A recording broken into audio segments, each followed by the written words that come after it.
मोहम्मद का नाम किसका दर पुरदिगा है मोहम्मद का नाम दिलनशी दिलरुबा है मोहम्मद का नाम दिलनशी दिलरुबा है मोहम्मद का नाम পৃথিবীর শুরু হইতে শেষ পর্যন্ত সমস্ত কিছু দেখে জোরে করে আল্লাহু আকবার আর জোরে করে ইয়া রাসূলুল্লাহ আমার আল্লাহ নিজে বলতেছে আমার হাবিব আপনাকে আমি সাক্ষী হিসেবে সুসংবাদদাতা হিসেবে সতর্ক বাণী দিয়ে আমি আপনাকে দুনিয়ার বুকে প্রেরণ করেছি অর্থাৎ আমার নবী যা আমরা যা করি আমার নবী সবই দেখে আল্লাহু আকবার বলেন আমার নবীজি বলতেছেন আল্লাহ পাক আমাকে এত দয়া দান করেছেন এত ক্ষমতা দান করেছেন আল্লাহ নবী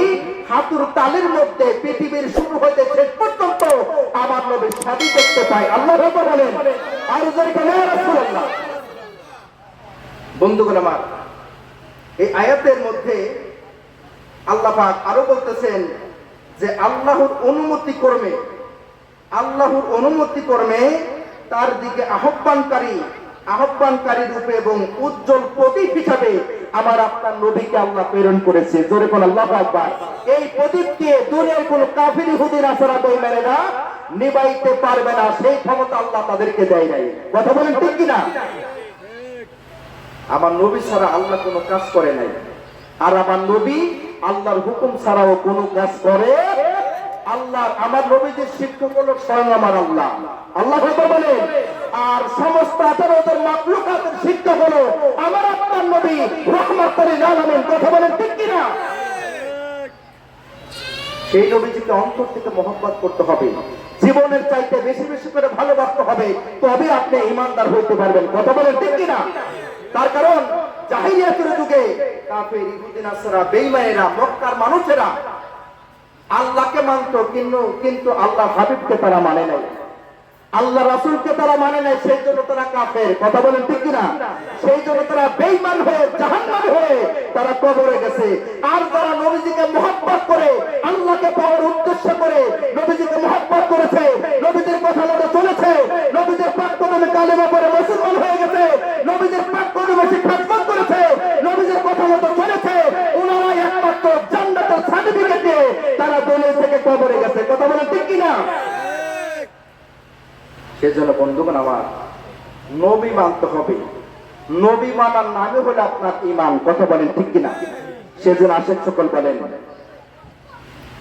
দিলনশী দিলরুবা হে মোহাম্মদ কা নাম আল্লাহু আকবার বলেন দিলনশী দিলরুবা হে মোহাম্মদ কা নাম किसका दर पुरदिगा है मोहम्मद का नाम दिलनशी दिलरुबा है मोहम्मद का नाम दिलनशी दिलरुबा है मोहम्मद का नाम किसका दर पुरदिगा है मोहम्मद का नाम दिलनशी दिलरुबा है मोहम्मद का नाम আল্লাহু আকবার বলেন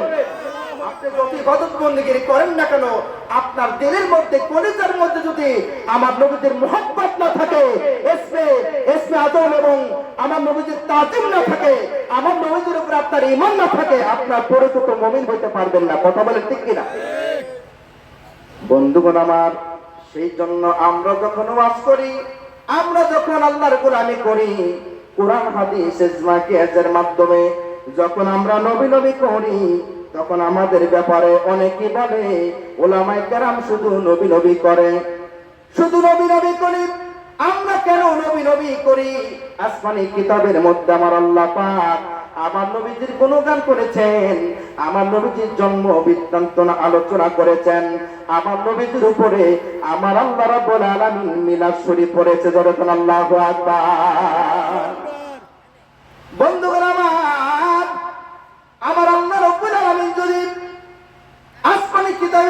যদি আমার নবীজির গুণগান করতে পারে, আমার নবীজির কিভাবে আসবেন, তার নাম কি হবে, তার কেমন মর্যাদা হবে, সে কেমন নবী হবে, এই সমস্ত যদি বিস্তারিত আলোচনা করে থাকেন বন্ধুগণ আমার, তাহলে আমরা করলি দোষ কি? কথা বলে ঠিক কিনা?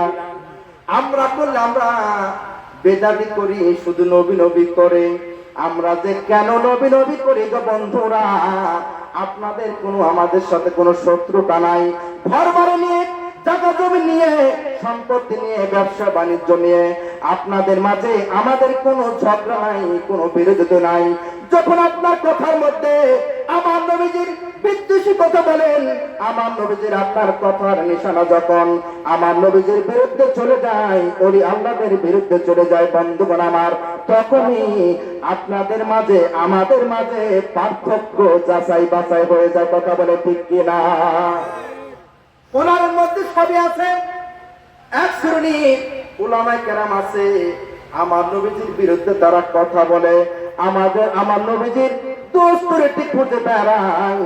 আর আমরা যখন কোরআন শরীফ পড়ি বন্ধুগণ আমার, হাদিস শরীফ পড়ে, তখন আমরা দেখতে চাই আমার নবীজির সম্মান, আমার নবীজির মান সম্মান ইজ্জত আল্লাহ পাক কোন আয়াতের মধ্যে বাড়াইছে, এইটা আমরা ফলো করি বন্ধুগণ আমার। সেই জন্য ওদের মধ্যে আর আমাদের মধ্যে পার্থক্য হইল, আমরা নবীজিকে ভালোবাসতে চাই আর ওনারা আমার নবীজির দোষ ত্রুটি খুঁজে বেড়ায়। কথা বলেন ঠিক কিনা? বন্ধুগণ আমার, এক শ্রেণী উলামায়ে কেরাম আছে, ওনারা বলতেছেন যে আল্লাহর নামের পাশে আল্লাহর বন্ধুর নাম থাকতে পারবে না, অর্থাৎ মুহাম্মাদের নাম মুবারক থাকতে পারে না। জোরে কর নাউজুবিল্লাহ, আর জোরে করলে নাউজুবিল্লাহ। আমার যুবক ভাইরা, আপনারা যারা এখনো মাহফিলের বাহিরে ঘোরাফেরা করছেন, আমার বাবার সমতুল্য যুবক ভাইরা আছেন, আপনাদেরকে অনুরোধ করব, আজকে একটা জান্নাতের বাগান, এই বাগান থেকে দয়া করে আপনারা দূরে থাকেন না। তার কারণ এই বাগানটা বাবা আগামীকাল এখানে থাকবে না। কথা বলেন ঠিক কিনা? আপনাদেরকে অনুরোধ করে বলবো, এই জান্নাতের মেহমান হিসেবে জান্নাতের বাগানে এসে আপনারা বসেন। এই এলাকাবাসী আজকে আপনাদের ইমানি দায়িত্ব এই মাহফিলের মধ্যে এসে বসা। কথা বলেন ঠিক কিনা? বন্ধুগণ আমার, আল্লাহর হাবিব রহমাতুন নবী রাহমাতাল লিল আলামিন, আমরা বলি আল্লাহর নামের পাশে আল্লাহর বন্ধুর নাম থাকতে পারে না, কারো নাম থাকতে পারে না। আর আমার আল্লাহ রাব্বুল আলামিন কুরআনুল কারীমের মধ্যে আল্লাহ পাক ঘোষণা করতেছেন, আল্লাহু আকবার ওয়া লিল্লাহিল হামদু বিসমিল্লাহির রাহমানির রাহিম।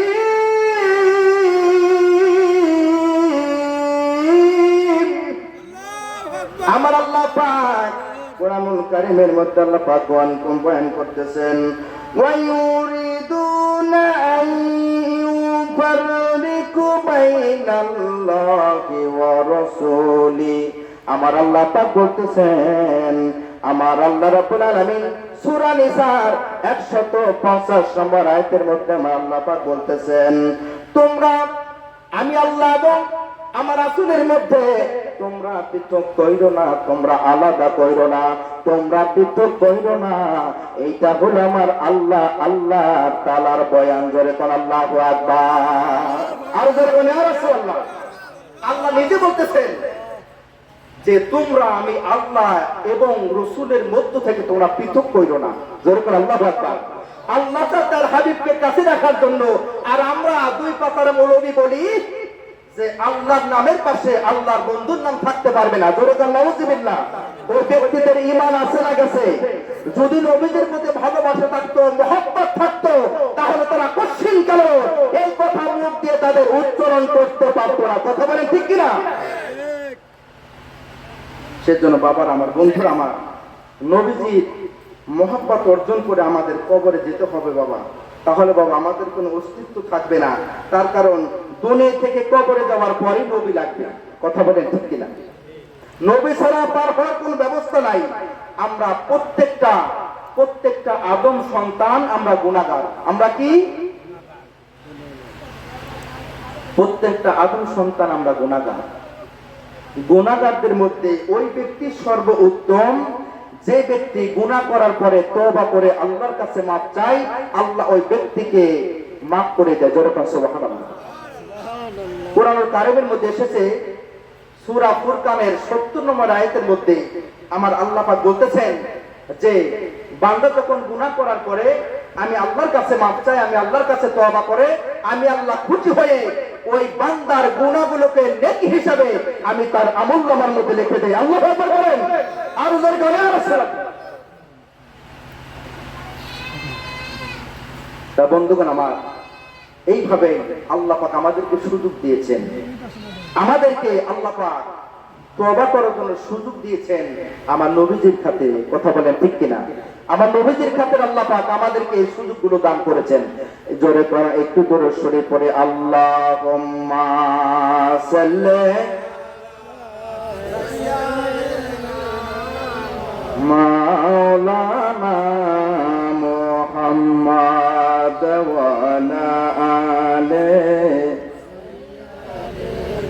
মাওলানা মুহাম্মাদ। আল্লাহুম্মা সাল্লি আলা সাইয়্যিদিনা মাওলানা মুহাম্মাদ ওয়া আলা আলি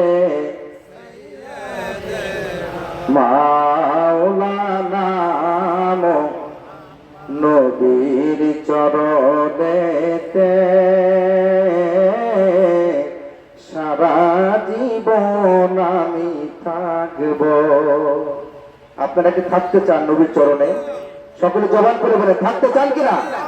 নবীর চরণেতে সারা জীবন আমি থাকব। ভালোবেসে নূর নবীকে, ভালোবেসে নূর নবীকে হৃদয় মাঝে ভরে রাখব। ও নবীর চরণেতে সারা জীবন আমি থাকব। বলেন নবীর চরণেতে সারা জীবন আমি দরুদ সালামে মিলাদ কিয়ামে, দরুদ সালামে নূর নবীকে খুশি করব। নবীর চরণেতে সারা জীবন আমি থাকব। ভালোবেসে নূর নবীকে, ভালোবেসে নূর নবীকে হৃদয় মাঝে ভরে রাখব। ও নবীর চরণেতে সারা জীবন আমি থাকব। জোরে করে আল্লাহু আকবার। তা বন্ধুগণ আমার, বাবার আমার